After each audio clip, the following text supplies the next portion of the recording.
Hi, this is Chloe Sears, and this is my alternative assignment for Module 7, in which we read the essay Kierkegaard and Nietzsche. I don't know if I'm saying that right, so I'm sorry if I'm not. And then we watched the 3 supplemental videos.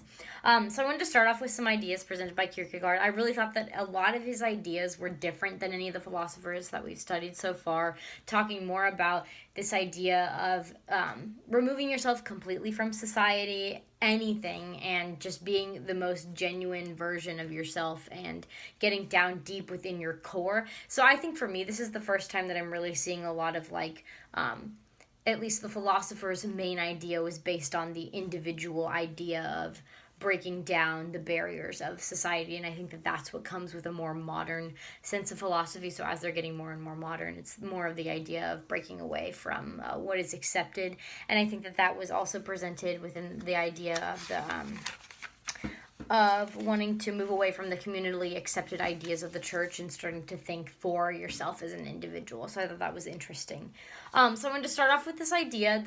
I have a few quotes and then I have responses to those, so I'll read those. So the first quote was, "Despair as a prelude to your understanding." And I thought that was really interesting because I interpret it as this way, at least I know for myself, when I'm upset or when I'm really down in the dumps and depressed and that type of thing, I'm really vulnerable as an individual and I'm really open. And I feel like that at that time, you're most vulnerable and you're able to examine yourself in the most truthful way because you're able to break down any barriers because you're upset or something's not going your way. You're able to actually break it down and see what the problem is and why you're so upset. And I think that allows you to see even deeper into who you are and help develop that idea of consciousness because you've broken away from the ideas presented by society. So I thought that quote was really, really interesting.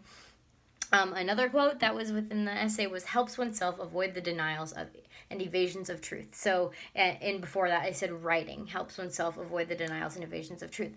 So I related this. I thought of an example was this idea of, at least I think, when young girls, they have their diary and they don't want anybody to read it, and it's like, well, why is it so bad? Oh, it's sneaky stuff. But it's kind of more this idea, at least in a philosophical sense, is it's the most raw and genuine version of yourself because it's this idea of self-reflection within your writing.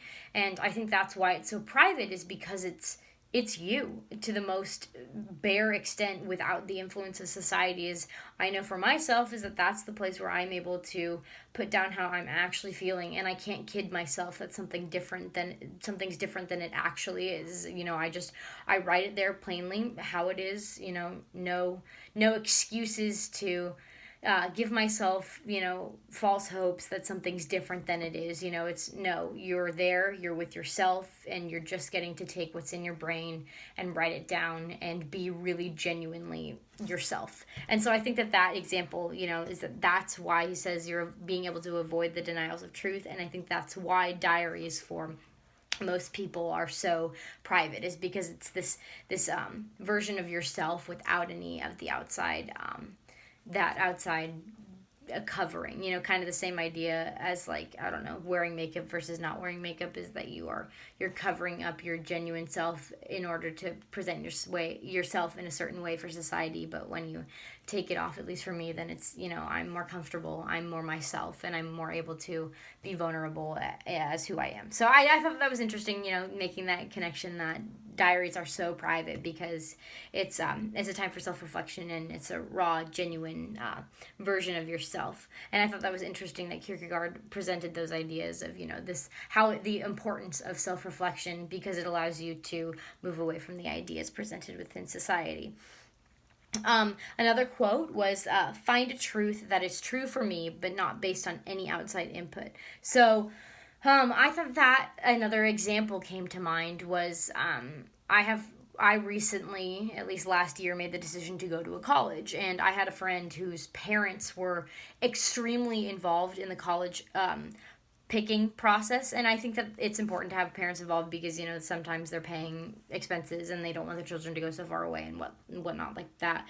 But these parents were like making the decision for their daughter, and I found that really interesting. And this kind of related to this idea that you need to come to the truth on your own. And especially with a big, huge decision like college, is that you're following in an idea of society, and by allowing somebody else to make the decision of what's the best fit for you, you are not being truthful to yourself, and you're not genuinely looking into yourself to decide what's the best for you, as you're allowing somebody else to guide you. And while that may not be a problem in some senses, I think especially for me in college, is that like I wouldn't want to have my parents pick where I go, because it would be a completely different setting than what's important to me as an individual and what I think will allow me to academically thrive. So I thought that was interesting, because it's, it's this idea that it's ultimately up to you and finding a choice that is true for you and only for you, because it's this idea that it's a really big stepping stone towards, the path of becoming an adult, and, but I honestly think that it is. And I don't know, I just thought that was interesting, because I was able to relate his idea of needing to come to the truth on your own, to this idea of a friend whose parents, just completely made the decision for her, and I know she's super unhappy in the program that she's in. So it's interesting to see that type of thing. Another idea that was presented within the essay was this idea that we simply do not know ourselves. Who am I? And now for me, I was able to relate that to the second video that we watched within the module, the one about existential crises. And I was able to relate that to it, because I think that question of like, who am I, and that I don't know myself, is kind of this, anxiety inducing idea, because you feel pressure to make the correct choice as an individual in order to know who you are. Is that so much of who we are is based off of the decisions that we make. Like, I know a lot of myself right now is based off of where I go to college, and I think that that's a decision that I made for myself, and something that defines who I am. And I think that this idea of like not knowing who you are relates to that idea of the existential crisis, because it's so much pressure to find out who you are, whereas I think that it definitely takes time and a lot of self-reflection, and it's not necessarily like, oh, I need to do this, and this, and then I'll find out who I am. It's very based on your own self, and there's a lot of freedom to be able to make that decision. And I don't know, I just thought it was really interesting, the idea of like having to find the right choice, but there really is no right choice, because you're finding out who you are as an individual, and choices don't necessarily dictate who we are. It's society's way of kind of pushing their facade in front of us, and showing us who we think we are, but we're not getting down to the nitty-gritty of actually what we are. So another thing that was presented within the essay was this idea is that the mind can ask questions to which the mind can never give answers. So I thought that was really interesting, and I was able to relate it to this idea, especially this idea of death and acceptance and rejection. So death, for sure, that was a really big one. It's like you can ask questions about it, but you are genuinely never going to be able to understand it until you experience it yourself.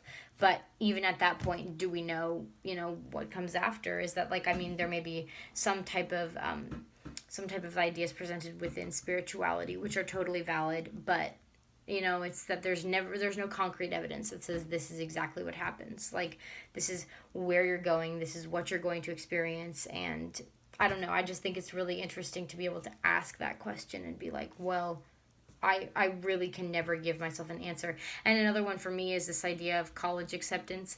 I know I'm talking a lot about college today. I don't know why. But it's this idea that, like, why didn't I get in? And you're never really going to fully get an answer, because the way that the system works is that you put yourself out there, and they say they have criteria, but it's not necessarily exactly what they're basing it off of. So I thought that was interesting, because it's, I was able to relate to it. And I think it ultimately comes down to, the question that you ask is, why did this happen to me? And there's really, in a lot of different circumstances, there's really no good way to validate and to conceptualize why something specific happened to you in this instant at that time, because your mind really can't answer those broad questions. Let's think.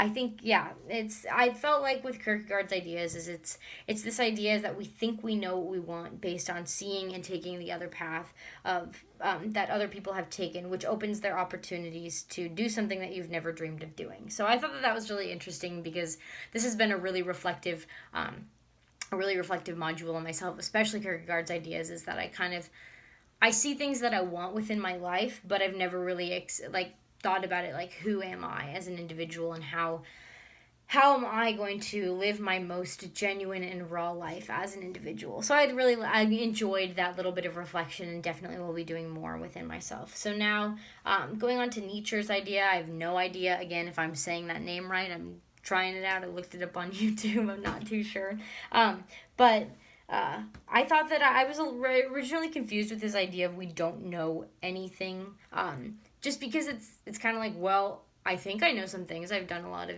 studying to get to this point in my life where I would think that I know something or accept something, but I was able to see that it's basically that our understanding of different things can be interpreted in many different ways, and that they're all based on the perspectives and opinions of others, even if it's totally something that we think cannot be disputed, especially like history. That idea is that we're seeing more and more is that, like, well, it was the example within the essay, is like, well, if you're in a different place, the history is going to be interpreted in a completely different way. So I think it's really interesting to think about how every single thing within our life can have a bias, and that our understanding is not necessarily a full and complete understanding because we only interpret it from a specific point of view. So I thought that was interesting.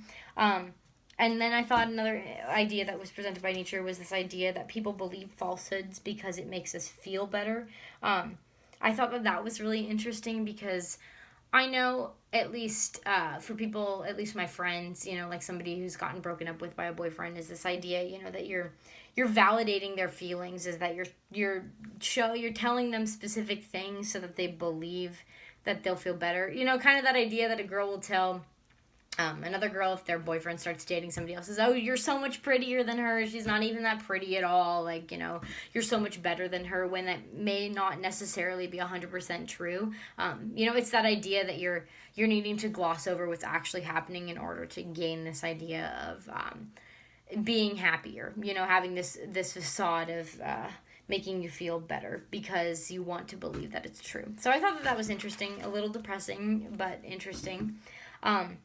I think that the other thing that was really, that kind of brought on some questions within myself, was this idea that nothing is fully true, but that that different interpretations are valid. So this made me question it, is that, are all interpretations valid, or are some more correct than others? And who gets to decide? And are they all based on a specific interpretation? And how can you how can you decide which is correct and which is incorrect? Because everything, is based on perspective. So it's that something could be correct for me, but not be correct for you.